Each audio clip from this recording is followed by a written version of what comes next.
பாலகன் இயேசுபரன் வல்லதேவனின் ஏகசுதன் வாஞ்சித்தாரே என்னில் வாசம் செய்திடவே வானொலியாய் ஜெனித்தார்.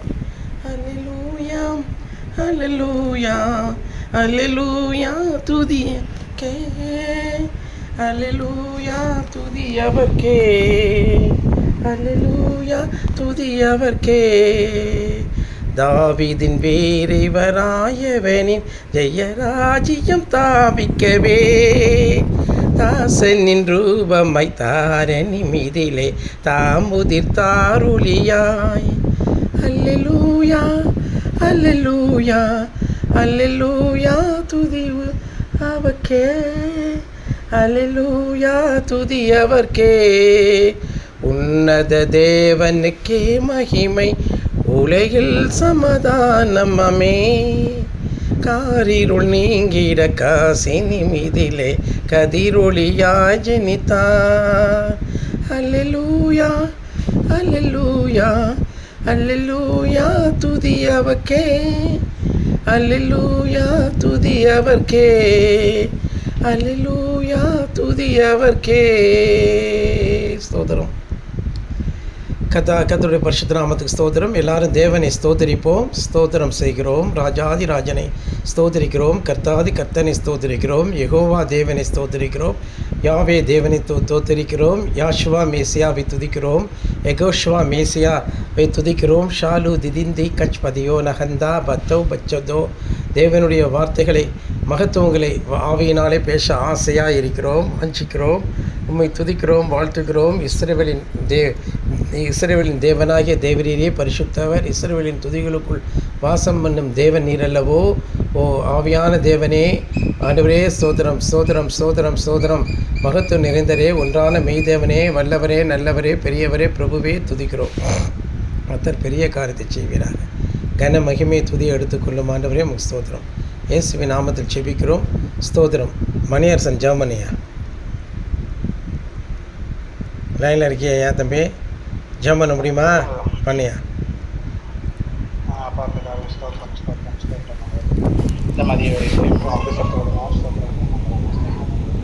அப்பா அந்த மாலை வேலையில் ஆண்டவரே அப்பா என்னோட ஸ்தோத்திரம். அப்பா எங்களுக்காக எவ்வளோ ஆண்டவரே இறக்கம் பெரியது. இப்பொழுது உடைய வார்த்தைகளை கொண்டு போய் அப்பா எங்களே உங்கள் சுமத்தை ஒன்று கொண்டு இருக்கிறது. அப்பா அந்த வார்த்தையை நாங்கள் கேட்டு இந்த வார்த்தையாக நாங்கள் மாறோம். இந்த வார்த்தையை நாங்கள் நடப்போம். இந்த வார்த்தைக்கு அப்பா ஸ்தோத்திரம் ஸ்தோத்திரம். அப்பா வார்த்தை நான் சுமானு சொல்லியிருக்கேன். அப்பா அந்த காலத்திலே அப்பா இந்த வார்த்தையாக அப்பா ஸ்தோத்திரம் அப்பா அப்பா ஸ்தோத்திரமானவர் ஸ்தோத்திரமானவர் ஸ்தோத்திரமானவர் ஸ்தோத்திரமானவர். இந்த கடைசி காலத்திலே அப்பா உங்களுடைய மனோட சபை அப்பா ஊழிய கல்வியை விரும்பிட்டு அப்பா அந்த மனோட சபையை ஆற்றி போற்றி அப்பா அதற்குரிய ஆண்டவரே அந்தஸ்தை பெற்றுக் கொடுத்ததாக இந்த சபையை வழிநடத்தி வருகிறீர்கள் ஆண்டவரே ஸ்தோத்திரமானவர். அப்பா அந்த சபையை விட்டு விடாமல் ஆண்டவரே அப்பா அந்த சபையை நிறுத்த மாட்டேன் பிரிந்து மாற்றமாக எல்லாம் முடியாக சேர பேட்டி கொடுக்கிறோம் ஆண்டவரே ஸ்தோத்திரம். ஆண்டவரே மனதிற்கட்டும் குணப்படட்டும் அப்பா மின்கட்டும் ஆண்டவரே ஸ்தோத்திரம். ஆண்டவரே இந்த வரை நாளிலே அப்பா மனப்புறம் மனப்பரம் சுத்தரும் காணப்படத்தக்கதாக ஆண்டவரே ஸ்தோத்திரம். ஆண்டவரே ஸ்தோத்திரம். ஆண்டவரே ஸ்தோத்திரம். ஆண்டவரே ஸ்தோத்திரம். ஆண்டவரே அப்பா என்று நன்று மாறாத வாழ்க்கை மருத்துவ அப்பா ஸ்தோத்திரம் ஸ்தோத்திரம் ஸ்தோத்திரம் ஸ்தோத்திரம். ஆண்டவரே அப்பா நீர் மட்டுமா எனக்கு செய்த கிருபை பெரியதாண்டவரே, அதிசயமாக அற்புதங்கள் பெரியதாண்டவரே. அப்பா மழை கூட காடி மட்டும் மனுஷரால் கூடாத தேவனால் கூட அப்பா அப்படிதாக ஸ்தோத்திரம் ஆண்டவரே. அப்படியாக இந்த மாலை பாரத்தில் செய்தியை தாரத்தை கேட்டு அவர்கள் நடக்க அப்பா இலக்கத்தை செய்தி மாண்டவரே பெரியாரியாமல். கர்த்தருடைய பரிசுத்த நாமத்துக்கு ஸ்தோத்திரம் உண்டாகட்டும். நம் தேவ சமூகத்திலே நாம் அர்ப்பணிப்போமாக. மாலையிலும் தேவன் நம்மை கூட்டிச் சேர்த்தபடினா அந்த தெய்வத்திற்காக நாம் மிகுந்த வாஞ்சியோடும் சமாதானத்தோடும் நாம் காணப்படுவோமாக. அன்பானவர்களே, இந்த நேரத்தில்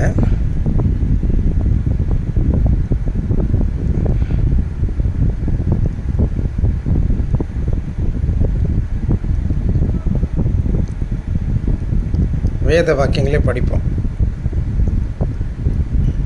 வேத வாக்கியத்தை படி தம்பி.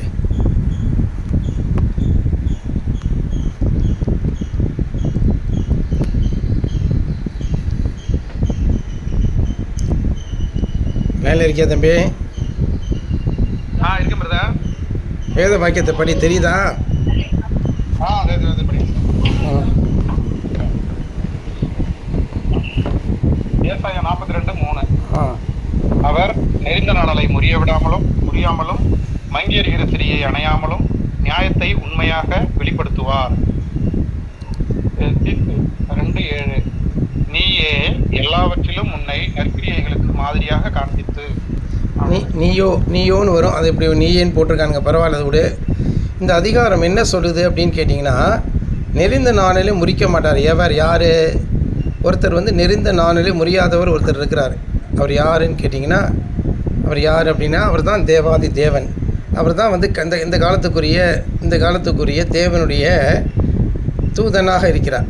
ஆமாம், அவர் தான் இந்த காலத்துக்குரிய தூதன். யார் அந்த காலத்துக்குரிய தூதன்? யார்? ஒவ்வொரு காலாகாலங்களிலே கிறிஸ்து வெளிப்படுறார். கிறிஸ்து என்னைக்கும் ஜீவிக்கிறார். அவர் காலாகாலங்களிலே அவர் ஜீவிக்கிறார். அப்போ தேவன் எல்லா மனுஷர்களையும் ஆதரிப்பதில்லை. அவர் யாராவது ஒருவரை தான் அதை ஆதரிக்கிறார். தேவனாகப்பட்ட தேவன் யார் இந்த உலகத்தில் அவர் வந்து எல்லாரையும் அவர் அங்கீகரிக்கிறது கிடையாது. இப்போ நம்ம தேசத்துக்கு பிரைம் மினிஸ்டராக வச்சுருக்கோம். மோடி என்பவரை பிரைம் மினிஸ்டராக வச்சுருக்கோம். எல்லாருமே அந்த அங்கீகாரம் பெற முடியாது. இப்போ ராகுல் காந்தி என்பவன் அதை வந்து இப்போதைக்கு அதை பெறவே முடியாது. ஏன்னா அவன் வந்து தேர்ந்தெடுக்கப்படலை. ஆமாம், ஆனால் மோடி என்பவர் தேர்ந்தெடுக்கப்பட்டார் பிரைம் மினிஸ்டராக எல்லாராலையும், இல்லையா? அதே போல் தான் இந்த இதில் என்னத்தை நம்ம கவனிக்கணும் அப்படின்னு கேட்டிங்கன்னா, இப்போ வந்து ஏசாயா 42:1 அதை நம்ம வாசிக்கணும். அப்போ தான் நம்மளுக்கு புரியும். ஏசாயா 42:1, 2, 3 வசனங்களே வாசி. நிச்சயமாக ஏசாயா 42 முதல் 1-3 வசனங்கள். இதோ நான் ஆதரிக்கிற என் தாசன், நான் தெரிந்து கொண்டவரும் என் ஆத்துமாவுக்கு பிரியமானவரும் இவரே. என் ஆவியை அவர் மேல் அமர பண்ணினேன். அவர் புறஜாதிகளுக்கு நியாயத்தை வெளிப்படுத்துவார். அவர் கூக்குரலிடவும் மாட்டார், தம்முடைய சத்தத்தை உயர்த்தவும் அதை வீதியிலே கேட்க பண்ணவும் மாட்டார். அவர் நெறிந்த நாணலை முறியாமலும் மங்கி எறிகிற திரியை அணையாமலும் நியாயத்தை உண்மையாக வெளிப்படுத்துவார். இந்த வசனங்கள் உங்களுக்கு பாருங்க எவ்வளோ அருமையாக சொல்லுது பார்த்தீங்களா? உண்மையாய் நியாயத்தை வெளிப்படுத்துகிறவர் ஒரே ஒருத்தர் தான். அவர் தேவன் ஆதரிக்கிற நேசகுமாரன். நேசன் என்றால் தேவனுக்கு பிரியமானவர். அவர் தாசன். அவர் வந்து தேவனுடைய ஊழியக்காரர். அப்போ காலாகாலங்களிலே தேவன் தன்னுடைய மனுஷரில் அவர் ஏற்படுத்துகிறார். இந்த கடைசி காலத்திலுமே தேவன் இதோ ஒருத்தராக அவர் ஏற்படுத்துகிறார். அவர் யார்? 2000 வருஷத்துக்கு முன்பதாக அவர் இயேசுவாக வந்தார் இந்த பூமிக்கு. இப்பொழுதும் அவர் உயிர்த்தெழுந்த கிறிஸ்துவாக நம் மத்தியிலே அசைவாடி கொண்டிருக்கிறார். ஆமாம், இந்த இயேசுவை எல்லாரும் அறிந்திருக்கிறார்களா என்றால் இந்த நாட்களில் உள்ள சபை அறியவில்லை. இந்த நாட்களில் இருக்கக்கூடிய கிறிஸ்தவர்களுக்கு நமக்கு சம்பந்தமே இல்லை. நாமெல்லாம் வந்து ஸ்கூலில் இயேசுவை பற்றி சொல்லும்போது இயேசு பைத்தியங்களாக மாறிவிடுகிறோம். அந்த இயேசு வேறு. ஏனென்றால் வெள்ளைக்காரன் இந்தியாவுக்கு கொண்டு வந்த இயேசு அவன் வெள்ளைக்காரன், மகா கொடூரன். அவனால் அறிவிக்கப்பட்ட இயேசு கிறிஸ்து தவறான இயேசு கிறிஸ்து. ஐரோப்பியர்கள் இங்கே இயேசு கிறிஸ்துவை கொண்டு வந்ததாக சொல்லப்படுகிறது. அது தவறான இயேசு கிறிஸ்து. அந்த இயேசு கிறிஸ்துவுக்கு நமக்கு சம்பந்தம் இல்லை. அவர்கள் பலவிதமான ஆலயங்களை ஏற்படுத்தியிருக்கலாம். அவர்கள் ரோமன் கத்தோலிக்க ஆலயங்களை ஏற்படுத்தியிருக்கலாம். இல்லாவிட்டால் அவர்கள் ப்ராட்டஸ்டன்ட் ஆலயங்களை ஏற்படுத்தியிருக்கலாம். அதிலும் பல்வேறு பிரிவினைகள் இருக்கிறது அல்லவா?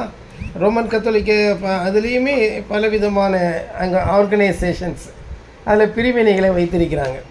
ஆமாம், ஆனாலும் அவர்களுக்கு போப் ஒருவரை அவர்கள் ஆதரிக்கிறார்கள். அதே போல் ப்ராட்டஸ்டன்ட்டுகளுமே வந்து பலவிதமான பிரிவினைகளை உடையவர்களாக இருக்கிறார்கள். அவர்கள் யார் என்று கேட்பீர்கள் என்றால் அவர்கள் சிஎஸ்ஐ என்றும் சொல்லலாம். அதிலே நிறையா லூத்தரன்ஸ் என்று சொல்லலாம், டிஎல்சி, இன்னும் வந்து பலவிதமான ஆங்கிலிக்கன் சர்ச், மெத்தடிஸ்ட் சர்ச், இப்படி பலவிதமான காரியங்கள் இருக்கிறது. பேப்டிஸ்ட் அப்படின்னு சொல்லிட்டு இதன் பிற்பாடு பெந்தகோஸ்தையினர் ஆங்காங்கே புழுவை போலவும் வண்டுகளைப் போலவும் அவர்கள் ஏற்பட்டிருக்கிறார்கள். இதெல்லாம் நாம் இயேசு கிறிஸ்துனுடைய சபை என்றோ இயேசு கிறிஸ்துவை வணங்குகிறவர்கள் என்றோ நாம் நம்பினோம் என்றால் அது வந்து நாம் ஏமாந்து போவோம்.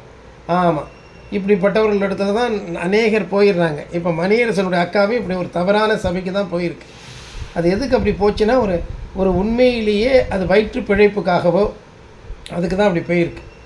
ஆமாம், வயிற்று பிழைப்பிற்காகவும் அங்கே போனால் நமக்கு வந்து ஏறு வரிசையில் போகலாம் அப்படிங்கிற மாதிரி தான் போயிருக்கு தவிர அது ஒரு நல்ல எண்ணத்தில் அந்த அந்த அந்த அந்த பிள்ளை போகலை. ஆமாம், அவர்களாம் ஏமாற்றுக்காரர்கள். அதனால தான் மணியரசனுடைய தகப்பனார் ஒரு உண்மை இல்லாத ஒரு மனுஷனாக ஒரு அப்படி இருக்கிறாப்புல. உண்மையிலேயே அதை வந்து அது மணியரசனுக்கு எவ்வளோ பெரிய தீமையை கொண்டு வந்திருக்குன்னு தெரியல. அதுதான் நம்ம கண்கூடாக பார்க்குறோம்.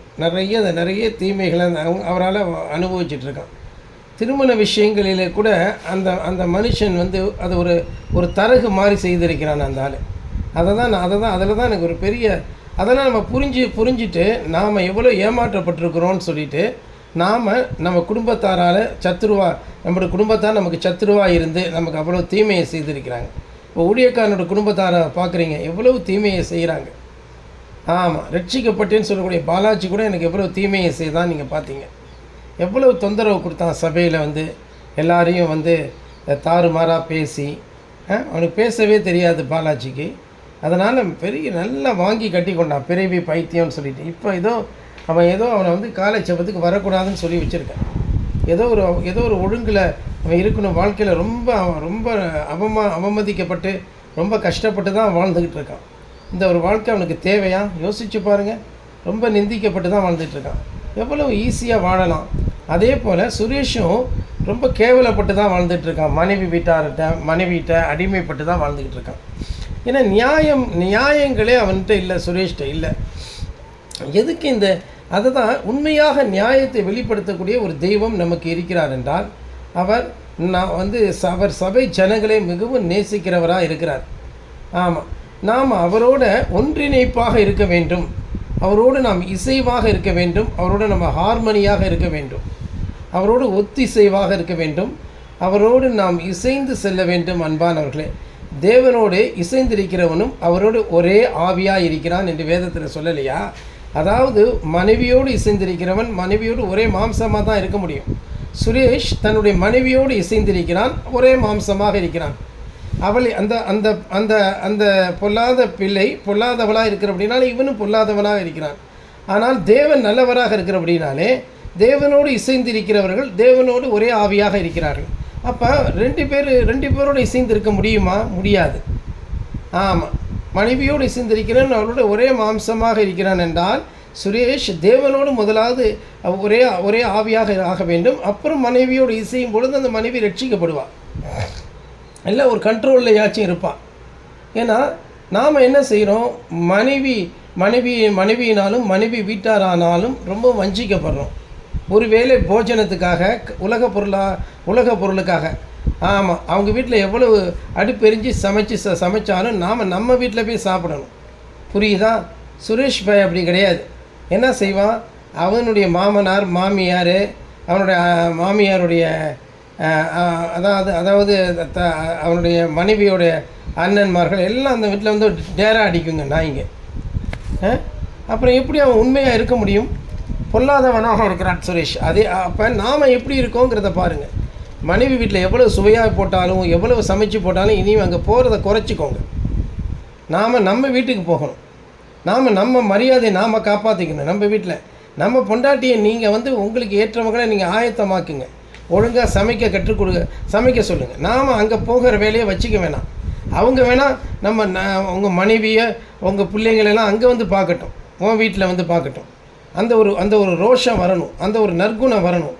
இதெல்லாம் செல்வம் பயலுக்கு இல்லாமல் போனதுனால தான் அந்த சபையை விட்டு ஓடணும். நம்ம புரியுதா உங்களுக்கு? ஆமாம்.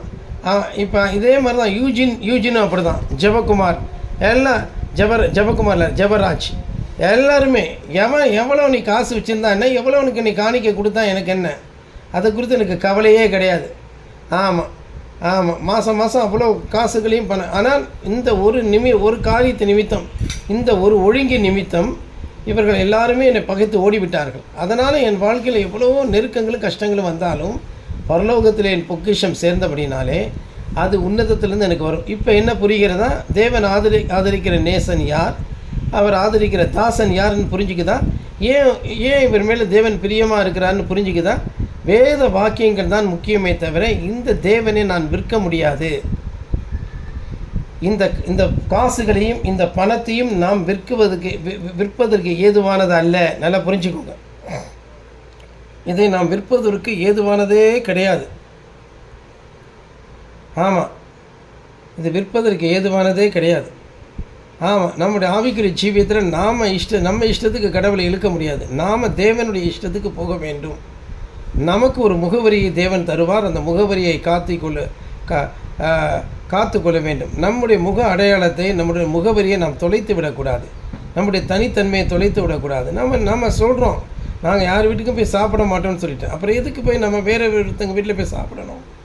யோசிச்சு பாருங்கள். நம்ம வீட்டில் தான் சாப்பிடணும்.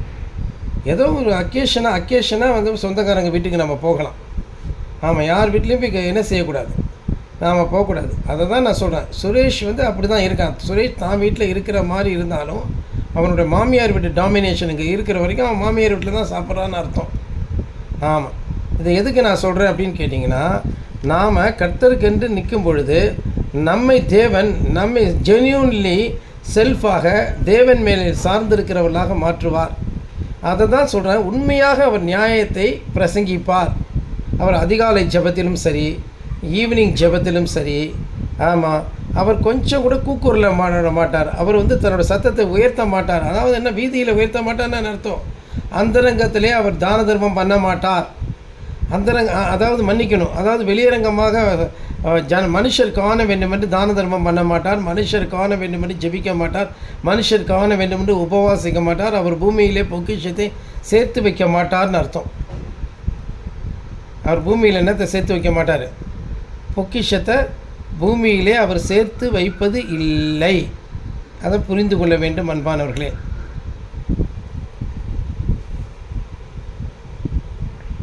பூமியிலே அவர் பொக்கிஷத்தை சேர்த்து வைப்பது கிடையாது. ஆமாம், பரலோகத்தில் பொக்கிஷங்கள் நிறைய சேர்க்கப்பட்டிருக்கும். ஏன்னா முழு பரலோகமே கொள்ளாது. ஆமாம், ஏன்னா பரலோகமே கொள்ளாத அளவுக்கு வந்து அவ்வளோ நீதிகளும் நியாயங்களும் சத்தியங்களும் அங்கே ஓங்கி நிற்கும். ஆமாம், நான் ஆதரிக்கிற நேசன், நான் ஆதரிக்க தாசன் என்று சொல்கிறார். இவரின் நேசகுமாரன், இவரில் வாசமாக இருக்க இன்ஹிம், அதான் அவருக்குள் பிரியமாக இருக்கிறேன் அப்படின்னு நான் அர்த்தம். In him I want get a habitation அப்படிங்கிறாரு. In him I want dwelling place. I want to reside in him. He is alone the final tabernacle of heavenly God. அதாவது தேவன் தங்கும் வாசஸ்தலம். எப்படிப்பட்ட ஸ்தலத்தை நீங்கள் உருவாக்குவீர்கள்? வானம் எனக்கு சிங்காசனம், பூமி எனக்கு பாதப்படி என்று சொல்லுகிற அப்படின்னு சொல்லப்படுது. அப்போ எப்படிப்பட்ட ஒரு ஆலயத்தை அவர் உருவாக்குவார்? அதை நம்ம நல்லா கவனிக்கணும் அன்பானவர்களே. எப்படிப்பட்ட ஒரு ஆலயத்தை அவர் உருவாக்கிட்டு இருக்கிறாருங்கிறத நம்ம யோசித்து பார்க்கணும். எப்படிப்பட்ட ஆலயத்தை அவர் உருவாக்குவார் அதை வந்து நம்ம யோசித்து பார்ப்போம். எப்படிப்பட்ட ஆலயத்தை அவர் உருவாக்குவார் யோசித்து பாருங்கள். வானம் எனக்கு சிங்காசனம், பூமி எனக்கு பாதப்படி என்று சொல்லக்கூடிய அந்த அந்த அந்த ஆலயத்தை யார் உருவாக்குற? யோசித்து பாருங்கள். வானம் எனக்கு சிங்காசனம், பூமி எனக்கு பாதப்படி. வாசிங்க. வானம் எனக்கு சிங்காசனம், பூமி எனக்கு பாதப்படி என்கிற வசனத்தை வாசி. இது ஏசாயா 66:1 உள்ளது. கர்த்தர் சொல்லுகிறார், வானம் எனக்கு சிங்காசனம், பூமி எனக்கு பாதப்படி. நீங்கள் எனக்கு கட்டும் ஆலயம் எப்படிப்பட்டது? நான் தங்கியிருக்கும் ஸ்தலம் எப்படிப்பட்டது? இந்த வசனம் கடவுள் எவ்வளவு பெரியவர் என்பதையும் மனிதர்கள் கட்டும் ஆலயங்களில் அவர் வசிக்க வேண்டிய அவசியமில்லை என்பதையும் காட்டுகிறது. தேவன் கைகளினால் கட்டப்பட்ட ஆலயத்தில் நான் வசிக்க மாட்டேன் என்று சொல்கிறார் அல்லவா? அந்த வசனம் எங்கே இருக்கிறது சொல்லு. ஆம், நீங்கள் சொல்வது சரிதான். அப்போஸ்தலர் காலை 7:48 -49 வசனங்களில் ஸ்தேவான் அதையே கூறுகிறார். ஆனாலும் உன்னதமானவர் கைகளினால் கட்டப்பட்ட ஆலயங்களில் வசிக்கிறதில்லை. வானம் எனக்கு சிங்காசனம், பூமி எனக்கு பாதப்படி. எனக்காக நீங்கள் எப்படிப்பட்ட வீட்டை கட்டுவீர்கள்? அல்லது நான் தங்கியிருக்கும் ஸ்தலம் எது என்று கர்த்தர் சொல்லுகிறார். அது தொடர்ந்து உள்ள வசனத்தை வாசி. நிச்சயமாக அப்போஸ்தலர் காலை 7:50 கூறுகிறது. இவைகள் யாவையும் என் கரம் சிருஷ்டித்ததல்லவா என்கிறார். தொடர்ந்து வாசி.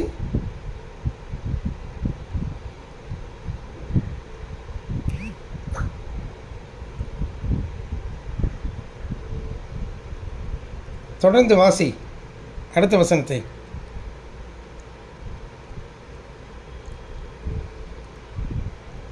சரி, அடுத்த வசனத்தை வாசி. தொடர்ந்து அடுத்த வசனத்தை வாசி. நிச்சயமாக எந்த வசனத்தை வாசிக்க வேண்டும் என்று சொல்லுங்கள். இப்பொழுது சற்று முன்பு வாசித்தாயே அந்த வசனத்தை தொடர்ச்சி. நிச்சயமாக நீங்கள் எந்த வசனத்தை பற்றி பேசுகிறீர்கள் என்று எனக்கு தெரியவில்லை. வானம் எனக்கு சிங்காசனம், பூமி எனக்கு பாதப்படி என்ற அப்போஸ்தலர் நடவடிக்கையில் சொல்லப்பட்டிருக்கூடிய அதை குறித்து தான் நான் கேட்குறேன். அப்போஸ்தலர் காலை 7:49 -50 வசனம். வானம் எனக்கு சிங்காசனம், பூமி எனக்கு பாதபடி. நீங்கள் எனக்கு என்ன வீட்டை கட்டுவீர்கள்? அல்லது நான் தங்கியிருக்கும் ஸ்தலம் எது? இவைகளை எல்லாம் என் கரம் உண்டாக்கினதல்லவா என்று கர்த்தர் சொல்லுகிறார். சரி, அதுக்கு அடுத்த வசனம். அப்போஸ்தலர் காலை 7:51 வணங்கா கழுத்துள்ளவர்களே, இருதயத்திலும் காதுகளிலும் விருத்த சேதனம் பெறாதவர்களே, உங்கள் பிதாக்களைப் போல நீங்களும் பரிசுத்த ஆவிக்கு எப்பொழுதும் எதிர்த்து நிற்கிறீர்கள். சரி, போதும். இப்போ பாருங்கள், தேவன் அருமையாக தன்னுடைய காரியத்தை சொல்லிட்டு வராரு. அருமையாக என்ன செஞ்சுட்டு வராரு? அவர் தன்னுடைய காரியத்தை சொல்லிட்டு வரதை நம்ம பார்க்குறோம். ஆமாம், இப்போ தேவாதி தேவன், ராஜாதி ராஜன், கர்த்தாதி கர்த்தர், இப்பொழுது அவர் உன்னதமான தேவன் நமக்குள்ள அவர் இந்த வாசம் பண்ண விரும்புகிறார். இந்த கடைசி கால சபைக்குள்ளாக அவர் வாசம் பண்ண விரும்புகிறார். அதற்கு நம்மளுடைய இருதயத்தையும் மனதையும் சிந்தனையும் நாம் அர்ப்பணிக்க வேண்டியவர்களாக இருக்கிறோம் அன்பானவர்களே. ஆகவே இந்த நாட்களில் அவர் உண்மையாக நியாயத்தை வெளிப்படுத்துவார். அவர் கூக்குரலிட மாட்டார், வீதியில் சத்தங்களை தொனிக்க பண்ண மாட்டார். அவர் உண்மையான ஊழியக்காரராக இருப்பார்னு சொல்லப்பட்டிருக்கு. இந்த கடைசி காலத்தில் முழு உலகத்துக்குமே தேவன் இப்படிப்பட்ட ஒரு ஊழியக்காரனத்தை உருவாக்க முடியுமா என்றால், அவர் நேற்றும் இன்றும் என்றும் நாளை என்றும் மாறாதவர். ஒரு பாட்டு பாடுவோம், நான் நேசிக்கும் தேவன் இயேசு என்றும் ஜீவிக்கிறார், அவர் நேற்றும் இன்றும் நாளை என்றும் மாறாதவர் என்று சொல்லி. ஆமாம், அவர் இயேசு கிறிஸ்து என்றைக்கும் மாறாதவராக இருக்கிறார். அவரால் மாற முடியாது. ஆமாம், அவர் மாறாத சர்வ வல்லமுள்ள தேவனாக இருக்கிறபடினால இந்த நேரத்தில் அந்த தெய்வத்துக்கு நாம் கீழ்ப்படிய வேண்டியவர்களாக இருக்கிறோம். ஆமாம், அவர் உண்மையாக நியாயத்தை வெளிப்படுத்துவார். மற்றவர்களால் அந்த நியாயத்தை வெளிப்படுத்த முடியாது. சுவிசேஷத்தை உண்மையாக பிரசங்கிப்பார், உண்மையான சமாதானத்தை கூறுவார். அவருடைய பாதங்கள் உண்மையாக இருக்கும். உண்மையாக மலைகள் மேல் வரும். மலைகளிலே சென்று அவர் ஊழியம் செய்வார். நான் எத்தனையோ மலைகளுக்கு நான் போயிருக்கேன் ஊழியங்களுக்காக. ஆமாம், தேவன் தான் அவருடைய பாதம் மலைகளில் இருக்கும்போது நம்முடைய பாதமும் அவரோட கூட போய் அங்கே நிற்கிறது. ஆமாம் அன்பானவர்களே, நீங்கள் மலைகளிலே போய் மரங்களை வெட்டி அதனால் என் ஆலயத்தை கட்டுங்கள்ங்கிறார். அப்போ மரங்கள் என்ன? அப்போ தேவனோட ஆலயத்தை கட்டக்கூடிய அற்புதமான விசேஷ மரங்களுக்கு காணப்படுது. ஆமாம், விசேஷத்தை அதை போய் நம்ம மலைகளிலே அது இருக்கிறது. மலை என்று சொல்லும்பொழுது கண்மலை. நாமெல்லாம் மலை மேலே உயர்த்தப்படுகிறோம். மத்திய 5 தான் அந்த கண்மலை. அப்படிப்பட்ட ஒரு ஆத்துமாக்களை தான் நம்ம திகழ்கிறோம் அன்பானவர்களே. ஆகவே இந்த வேளையிலே தேவன் என்ன செய்கிறாரு? உண்மையாக அவர் நியாயத்தை வெளிப்படுத்துவான்னு சொல்லியிருக்கு பார்த்தீங்களா? அதை நம்ம கை கொண்டு நம்ம நடக்கணும். பாருங்கள், இப்போ என்ன சொல்லியிருக்கு? அவர் நெறிந்த நாளிலே முறியாமலும் மங்கி எறிகிற திரியை அணையாமலும் நியாயத்தை உண்மையாக வெளிப்படுத்துவார். அவர் என்ன செய்கிறார்? நெறிந்த நாணலை முறியாதவர், மங்கி எறிகிற திரியை அணையாதவர். இந்த வார்த்தைகள் ஒவ்வொன்றையும் ஒழுங்காக கவனிங்க. நான் ஒன்று கூட தவறாக சொல்லுவது இல்லை. நெறிந்த நாணல், அதாவது ரொம்ப மங்கி எறிகிற திரி என்று சொல்லும் பொழுது, ஆமாம், நெறிந்துனா முறிந்து போகக்கூடிய நாணல். அதாவது ஆங்கிலத்தில் படித்தா அதனுடைய அர்த்தம் நமக்கு புரியும். A bruised reed he will not break, and a smoldering wick he will not snuff out. In faithfulness he will bring fourth justice. எவ்வளோ அழகாக சொல்லியிருக்கு பாருங்கள். நம்ம காயப்பட்டிருக்கோம், காயப்பட்ட நம்மை அவர் காயம் கட்டுகிறார், முறியாமலும் மங்கி எரிகிற திரியை அணையாமலும் இருக்கிறார் என்று சொல்லியிருக்கிறது. மங்கி எரிகிற திரியை அணையாமலும் இருக்கிறான்னு சொல்லப்பட்டிருக்கு.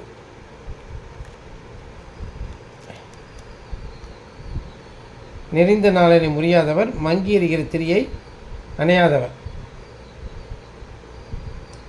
ஆமாம், நெறிந்த நாளில் முறியாதவரும் மங்கி எறிகிற நம்ம வாழ்க்கையில் இருக்கக்கூடிய சில பலகீனங்களை அவர் பொறுத்து கொள்கிறார்.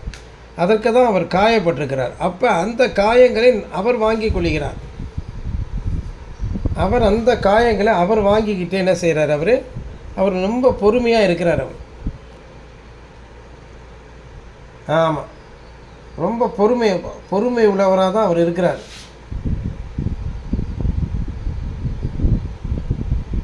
மங்கி எறிகிற திரியை அணைக்க மாட்டார், அவர் தூண்டி தான் விடுவார். அதாவது எளிமை, துயரம், சாந்தம், பசிதாகம் இவைகளெல்லாம் நம்ம வாழ்க்கையில் அனுபவத்தில் கொண்டு வந்து கொடுப்பார். அவர் என்னென்ன செய்யணும், என்னென்ன செய்யக்கூடாது, எப்படிலாம் வாழணும், எப்படிலாம் வாழக்கூடாது அப்படிங்கிறத அவர் நமக்கு பொறுப்பாக சொல்லி கொடுக்குற தேவனாக இருக்கிறார். அன்பானவர்களே, அவர் நற்குணமே உருவானவராக இருக்கிறார். நல்ல எண்ணங்களை உடையவராக தான் அவர் இருக்கிறார். நல்ல எண்ணங்களையும் நல்ல சிந்தனைகளையும் நல்ல பரிசுத்தத்தையும் உடையவராக அவர் இருக்கிறார். இந்த உண்மையான ஆலயத்துக்கு ஆராதனைக்கு வாங்க என்று சொல்லும்போது வரமாட்டேங்கிறாங்க. இன்றைக்கி கார்த்திக், சங்கீதா, அதான் அவங்களுடைய அப்பா மனோகரன், அவங்க எங்கே வராங்க யோசித்து பாருங்கள். இந்த சபைக்குள்ளே வம்பு இழுக்கணும்னு தான் பார்க்குறாங்க. இந்த சபைக்குள்ளே வம்பு இழுக்கணும்னு சொல்லிட்டு எப்படி அவங்களுக்கு எப்படி அந்த துணிகரம் வருது? இந்த சபையில் ஊழியக்காரன்ட்ட வாக்கு என்ன சத்தியத்தை சொல்லக்கூடாதுன்னா என்ன எவ்வளவு நெஞ்செழுத்தம் இருக்கும்? வெக்கமாக இல்லை? உன் பொண்ணுங்க ரெண்டையும் நீ ஒழுக்கமாக நீ வளர்க்கலை அப்படின்னு நான் சொன்னால் அது ஒரு தப்பா? நான் இல்லாததை ஒன்றும் சொல்லலையே. ஒழுக்கமாக வளர்க்கலைன்னு தானே நான் சொல்கிறேன். ஒழுக்கமாக வளர்க்கலை, ஆராதனைக்கு வருவது கிடையாது, என்ன செய்கிறது கிடையாது, சத்தியத்தின்படி நடக்கிறது கிடையாது, அதன்படி செயல்படுறது கிடையாது, உலக பிரகாரமாக வேஷம் போட்டுக்கிட்டு திரியிறது. ஞானஸ்நானம் எடுத்த பிள்ளைகள் தானே. ஞானஸ்நானம் எடுத்த அந்த பிள்ளைகள் எப்படி இருக்கணும்? ஞானஸ்நானம் எடுக்காதவர்கள் எப்படி வேணால் தெரியட்டும், ஞானஸ்நானம் எடுத்தவர்கள் எப்படி இருக்கணும்? வெக்கமாக இல்லை? இந்த சபையில் அதை கண்டித்து சொல்லும் பொழுது இப்படி கண்டிக்கிறதுக்கு ஒருத்தர் இருக்கிறாரே அப்படின்னு நம்ம சொல்லணும். இது எங்கே போய் முடியும் சொல்லு பார்ப்போம்? ஊழியக்காரன்ட்ட சத்தியத்தை அவர் சொன்னதுனால நம்ம மனம் போல் இஷ்டத்துக்கு வாழ்ந்து இந்த உலகத்தில் ஒரு பெருமையான நிலையை நம்ம அடையலாம் நம்ம நினச்சோம்னா அதில் பாதாளத்தில் நம்ம விழுந்து அமிழ்ந்து நாசமாகி போவோம். அதை தான் தெரிஞ்சுக்கோங்க. நாம் நம்ம பிள்ளைங்களை ஒழுக்கமாக வளர்க்கலைன்னா என்ன ஆகும் சொல்லு பார்ப்போம்? அதை இன்னொருத்தங்க தூண்டி விட்டு சபைக்கு சபையில் இருக்கக்கூடிய ஊழியக்காரன்ட்ட சண்டை போடுவோம் அப்படின்னு ஒருத்தங்க யாராவது சொன்னாங்கன்னா அதை நம்ம கேட்கலாமா? அவங்கள்ட்டே நீங்கள் கோச்சிக்கணும். யார் உன்னை ஏபி விடுகிறார்களோ அவங்கள்ட்ட கோச்சிக்கோங்க. இப்படி ஏமா சபைக்கு வர விடாமல் பண்ணுறீங்க, புத்தி இல்லாமல் பேசாதீங்கம்மா. ஐயா என்ன வேணால் சொல்லலாம், அவர் மகா பெரியவர், எனக்கு தரிசனத்தில் காண்பிச்சிருக்கிறாரு. ஆமாம், நம்ம நேர்லேயும் பார்த்துருக்குறோம். அவரை குறித்து கர்த்தர் எவ்வளோ சாட்சி கொடுத்துருக்கிறாரு. அவரை போல் செய்தி கொடுக்குறவர்கள் வாழ்ந்து அதன்படி செய்து கொடுக்கிறவர்கள் யாருமே இல்லை. அதை அப்படியே புரிஞ்சுக்கணும். யாருமே அவரை போல் வாழ்ந்து செய்தி கொடுப்பவர் யாருமே இல்லை அப்படிங்கிறத நம்ம நல்லா புரிஞ்சுக்கணும்.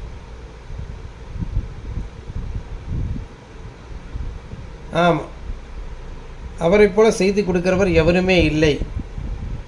அவர் வாழ்ந்து இருக்கிறார், அதனால் அந்த வாழ்க்கையை தான் அவர் செய்தியாக பிரதிபலிக்கிறார் அப்படின்னு நம்ம கொண்டு வரணும். ஆமாம் அன்பானவர்களே, அப்படிப்பட்ட ஒரு நல்ல புத்தியோடு இந்த செய்தியை அணுகுங்க. அவர் நெறிந்த நாணலை முறியாதவர், மங்கி எறிகிற திரி அணையாதவர், அவர் நமக்கு போதிக்கிறவர், சகல சத்தியத்துக்குள் வழி நடத்துகிறவர், அவர் நம்மை சிட்சிக்கிறவர், தவறான காரியங்களை அவர் கடிந்து கொண்டு சிட்சிக்கிறார், அவர் நமக்கு நல்ல புத்தியை தராரு, நல்ல எண்ணங்களை அவர் நமக்கு சொல்லிக் கொடுக்குறாரு. அதெல்லாம் புரிஞ்சுக்கோங்க. ஆமாம் அன்பானவர்களே, அவர் நமக்கு நல்ல காரியங்களை சொல்லிக் கொடுக்குறாரு, நற்புத்தியை நமக்கு தருகிறார், நல்ல எண்ணங்களை அவர் நமக்கு சொல்லிக் கொடுக்குறார் விளங்கி கொள்ள வேண்டும் அன்பானவர்களே. ஆமாம், அது ஏன் நமக்கு புரிய மாட்டேங்குது? ஸ்தோத்திரம். ஆகவே இந்த சபையில் இருக்கக்கூடிய நீங்கள் எல்லாரும் பாக்கியவான்கள். நாம் நெறிந்த நாணலாக இருக்கும் பொழுது நம்ம காயம் கட்டுகிறார். நாம் மங்கி எறிகிற திரியாக இருக்கும் பொழுது நம்மை அவர் இன்னும் தூண்டி விடுகிறார், நம்ம ஒளியூட்டுகிறார். இந்த ஒளியை யாராலும் மறைக்க முடியாது. கர்த்தர் தாமே ஆசீர்வதிப்பாராக. ஒவ்வொருவரும் இந்த செய்தியை கேட்டு பயபக்தியோடு காணப்படுவோமாக. நாளை தினம் ஆராதனைக்காக நாம் ஜெபம் பண்ணுவோமாக. ஆராதனையில் சேருவோமாக. கர்த்தர் நம்மோடு கூட இருப்பாராக. அற்புதங்கள் செய்யட்டும். கர்த்தர் அதிசயங்கள் செய்ய நம்ம ஒப்பு கொடுப்போம். இன்னும் கொஞ்ச காலம் தான் தேவன் பெரிய காரியத்தை செய்ய போகிறார். கன மகிமை துதி எடுத்துக்கொள்வோம். ஜெபத்தை ஏற்றுக்கொண்டு அப்படின்னா தேவனுக்கு செலுத்துவோம். அவரை ஜெபத்தை நம்ம அவர் ஏற்றுக்கொள்ளும்படிக்கு ஜெபம் பண்ணுவோம். உமா சிஸ்டர் ஜெபிங்க.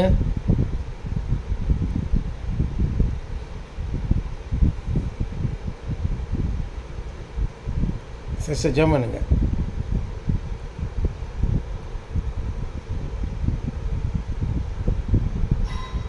லைனில் இருக்கீங்களா? மியூட் எடுத்துட்டு ஜெபிங்க.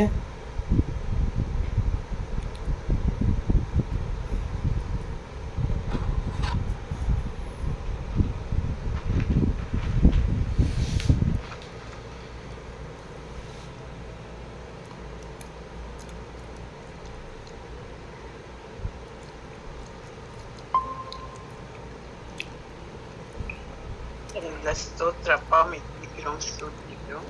இந்த அருமையான வேலையிலே நாங்கள் இந்த வேலையிலும் கூட நீர் எங்களை அப்பா ஸ்தோத்திரம் மிகவும் பலப்படுத்தி விடப்படுத்தி தைரியப்படுத்தி அப்பா பயப்படாத தெரியாதே நான் தேவன், நான் உன்னை பலப்படுத்தி உனக்கு சகாயம் செய்வேன், நீதியின் வலதுகத்தினால் உன்னை தாங்குவேன் என்று சொன்ன தெய்வம் இப்பொழுதும் கூட அப்பா நெறிந்த நாணலை முடியாதவரும் வங்கியில் அணியாதவரும் நியாயத்தின் உண்மையாய் வெளிப்படுத்துகிற தேவனும் ஆனவர் என்பதை உங்களுக்கு எவ்வளவு அப்பா ஸ்தோத்திரம் ஸ்தோத்திரம் திட்டமும் தெளிவுமாக உங்களுக்கு சொல்லிக் கொண்டு வருகிறீர். அப்பா நீர் எங்களை காயப்படுத்தி எவ்வளவாய் காயம் கட்டுகிறீர். அப்பா ஸ்தோத்திரம் நாங்கள் நன்றியோடு துதிக்கிறோம். இந்த வேலையிலும் கூட அப்பா அந்த வார்த்தையை கொடுத்த உங்களுடைய பக்தியை மிகவும் ஆசீர்வதியும் மிகவும் பலப்படுத்தும். அப்பாவை துதிக்கிறோம், அப்பாவை துதிக்கிறோம். இப்படியாக இந்த வார்த்தைகளானது அப்பா சர்வ சிருஷ்டிக்கும் கொண்டு செல்லப்படட்டும். இதை கேட்கிறவர்கள் ஒவ்வொருவரும் பாக்கியவான்கள் என்பதை அவர்கள் காதுகளிலே துணிக்க பண்ணும். அதன்படி நடக்கிறவர்கள் எவ்வளவு பாக்கியவான்கள், அதை விசுவாசிக்கிறவர்கள் எவ்வளவு பாக்கியவான்கள் என்பதை அவர்கள் காதுகளிலே நீர் துணிக்க செய்வீராக. அப்பா ஸ்தோத்திரம். இப்பொழுதும் கூட அப்பா நாளைய தின ஆராதனை கூட பொருட்படுத்திக் கொள்ளும். வானம் எனக்கு சிங்காசனம், பூமி எனக்கு பாதப்படி, நீங்கள் கட்டும் ஆலயம் எப்படிப்பட்டதா இருக்கிறது, கைகளினால் கட்டப்பட்ட ஆலயத்திலே தேவன் வாசம் பண்ணார் என்று சொல்லி அப்பா நீங்களே உங்கள் சரீரமே நான் தங்கும் ஆலயம் என்று சொல்லும் பொழுது தேவனே எங்களுக்குள் வாசம் பண்ண நாங்கள் இடம் கொடுப்போமாக. அதற்காகவே இவ்வளவு புடமிடப்படுகிறோம். அதற்காகவே அப்பா ஸ்தோத்திரம். அப்பாவை துதிக்கிறோம். மன்னானுடைய சவுக்காரத்தை போல எங்களை நீ துவைத்து வெளுத்து தூய்மைப்படுத்தி கொண்டிருக்கிறீர். அப்பா நீ எங்களுக்குள் வாசம் பண்ணுமையா. அப்பா ஸ்தோத்திரம். அப்பாவை துதிக்கிறோம். நீர் எங்களுக்குள் வாசம் பண்ண வேண்டும் என்று கெஞ்சுகிறோம். அப்பா ஸ்தோத்திரம். நாளைய தின ஆராதனையில கூட உடைய பிள்ளைகளை கூட்டி சேர்த்து ஒவ்வொருவருடைய கண்ணீர் துடைக்கப்பட, தேவைகள் சந்திக்கப்பட, மிகுந்த மனமகிழ்ச்சியோடு சமாதானத்தோடு ஒவ்வொருவரும் காணப்பட, பரிசுத்த அருளும் சமாதானத்தை பெற்றுக்கொண்டு நீர் அனுகிரகம் புரியும். இயேசுவின் நாமத்தில் பிதாவே, ஆமென். ஆமென். நல்ல தெய்வமே, வானம் பூமி படைத்தவரே, சர்வ வல்லவரே, நீதிபரரே, உயர்ந்தவரே, உன்னதமானவரே, பரிசுத்தரே, பெரியவரே, நல்லவரே,